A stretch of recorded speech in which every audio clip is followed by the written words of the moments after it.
Hey guys, welcome back to the channel. Today I'm going to bring you a couple of really cool Dark Knight pieces. So if you're a fan of that series, stick around. Here are Infinity Studios' Heath Ledger Joker bust.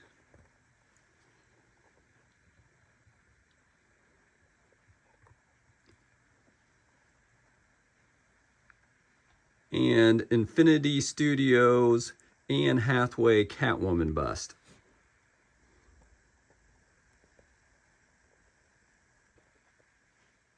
Now I'm going to separate this out into two different videos so it's not so long, but I thought you guys would appreciate what these two look together. Now, as mentioned, these two are both made by Infinity Studios. If you're not familiar with Infinity Studios, they're known for making really hyper-real life-size bust. On a lot of their products, they do use silicone, real glass eyes, real hand-punched hair, and it definitely does give a super lifelike look.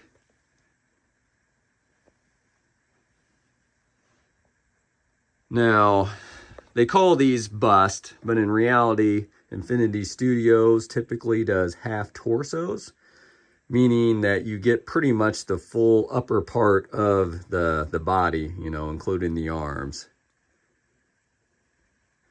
Now, for this particular series, Dark Knight, they, so far as the date of this video, have 3 different busts. They also have a Bale Batman, which I have on order, but no idea when that will actually come. While I think these two look great together, I think, of course, the Bale Batman is going to pair really nicely with the Joker. And I think this Catwoman will pair really nicely with Batman, and ultimately that's who or how I'm going to set it up. Now, I have a feeling they're also probably going to come out with a Bane. Not positive, but it just would make sense. And I really would like to see also a Two-Face, but I think that may be a little too challenging to make it look movie accurate. I mean, in reality, I'm not even sure how much of what we saw in the movie was some CGI effect too. So I think that probably is too much of an ask. But if they do come out with a Bane down the road, I will definitely add that. So yeah, let's just dive into the review. The Joker bust, we'll start with the base.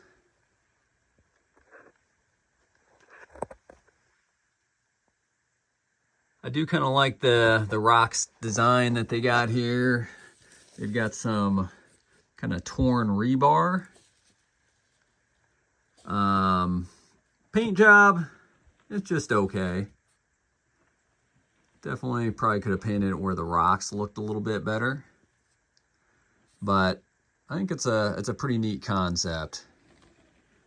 Now, as you see on the back of this, so his hand's kind of behind his back, and they've got it in such a pose that really, I'll show you the knife in a second. He can hold the knife, or he can hold this mask, which of course came from the bank robbing scene towards the beginning of the movie. And then speaking of the mask, I used to own the Queen Studios one, but once I ordered this, I figured there was no use getting 2 masks. I think it's painted pretty nicely.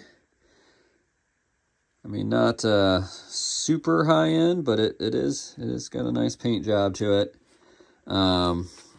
Finger out of its eye there. The Queen Studios one definitely was thicker and nicer quality, and it had like a really nice attaching system to it. This one's a little more simple. Though I'd have to think in reality, the mask that Joker would have had would actually been a little bit on the simpler side too. So it's pretty nice, and it just kind of rests there in its hand there. Now, as you can see, having that definitely adds, oh, I don't know, that's probably about a foot or so. So it is possible if you're short on space, this hand here, actually you can remove it. So if you wanted to save that extra amount of space, you can probably see, I don't know, you probably save about 9 inches there or so. You definitely could do that.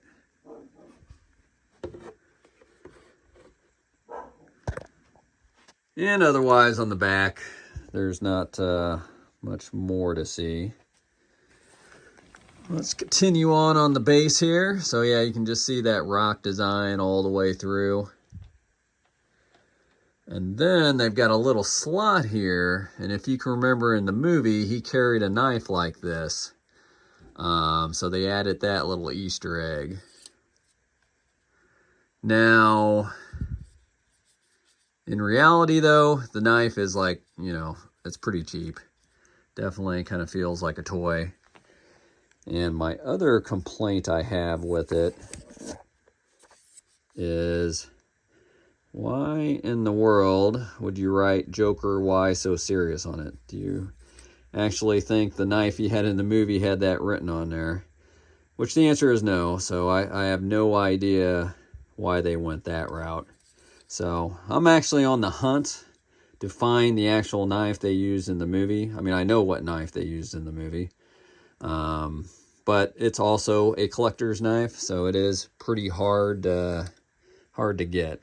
And it's not just collectible because of this movie, but I think it adds to it, so they do not pop up often.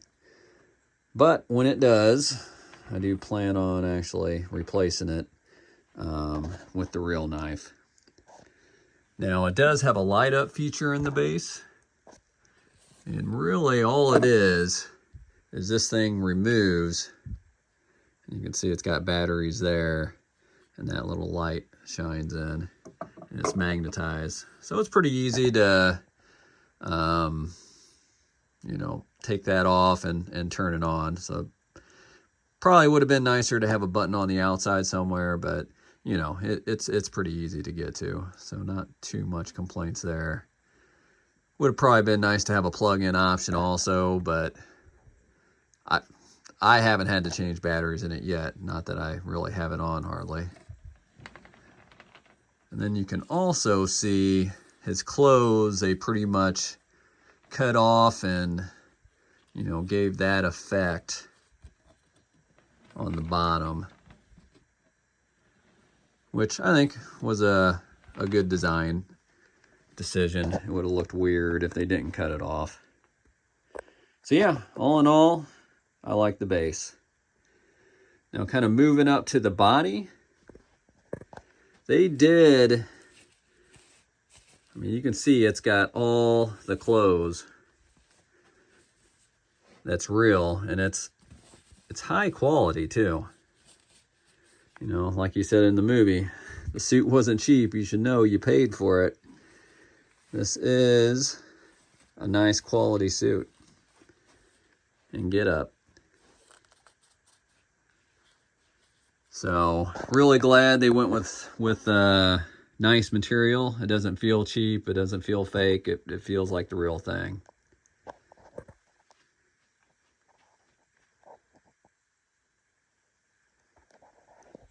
Now this hand also removes. Of course, you're always going to display it with the hand. And then you just kind of slip the card that they give you in between there.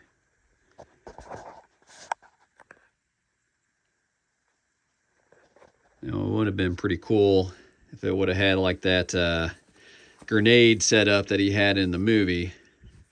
Of course, I guess if you can source it, you can put your own in there if you wanted.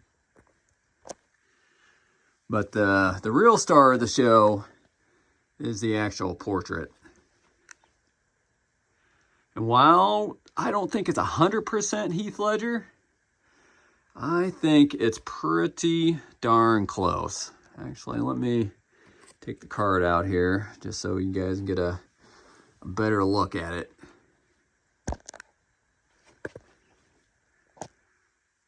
So I think it's painted pretty nicely. You can kind of see the regular skin back there where the paint ends.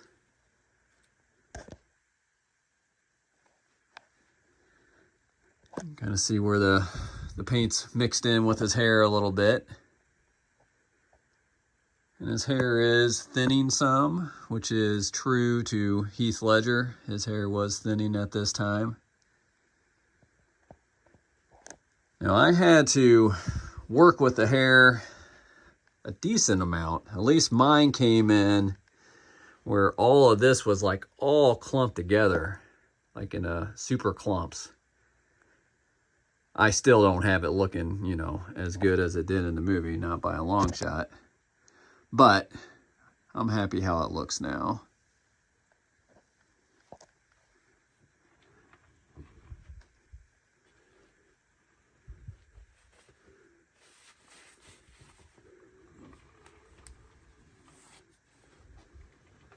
Let's give you a 360 here.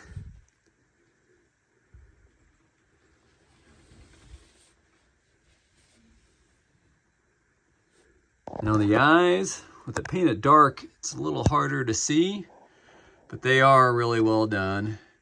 And you can actually see the eyebrows in there. Hard to pick up with all that black makeup.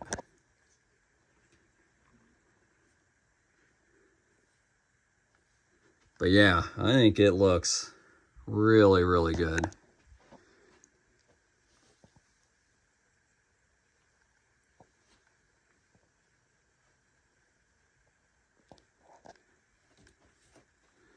Now, pose-wise, he is looking down. So you definitely would not want to display this top shelf. In fact, even the height I have it right now, which is probably, he's sitting on a 3-foot shelf. He's still a little too short. I'd want this about a half a foot higher. And in fact, where I have him displayed now, I do have something where he's raised up a little bit, so he's like perfect eye height. So in that aspect, I mean, I love the pose. I think it was a good decision making that they did. But with that said, you gotta be conscious where you're putting this, that if you want it to look its best, it needs to be 6 to 6.5 foot high.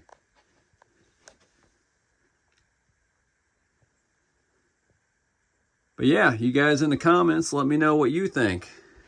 You think they nailed Heath Ledger here? Think they need any improvement in some areas? So let me know in the comments what you think. I almost forgot. I wanted to show you guys also the detonator that came from the ferry scene. So I really wanted to get a detonator either from the hospital or from the ferry scene. Now, I've never seen a life-size one replica made from the hospital, but I did find this one on Etsy. While not cheap, it was really well done. So I think it's a nice prop to kind of go with the Joker bust. In fact, if you didn't want him holding either the knife or the mask in the back, you could put this in his hand too. So just give you guys a little bit of the details on this. So yeah, pretty cool. And then if you remember, I kind of watched the movie again, and one of the boxes looked very similar to this, so I kind of replicated that to hold the prop. And then yeah, pretty much you can actually turn the key to detonate it. So yeah, screw you, other fairy. Daddy is coming home. Hey guys, I appreciate you watching another video. I'm a huge fan of home theater and these movie replica props. I'm going to put out a couple of videos each week in those areas. And if you're a huge fan like I am, go ahead and hit that subscribe button, and I'll see you in the next video.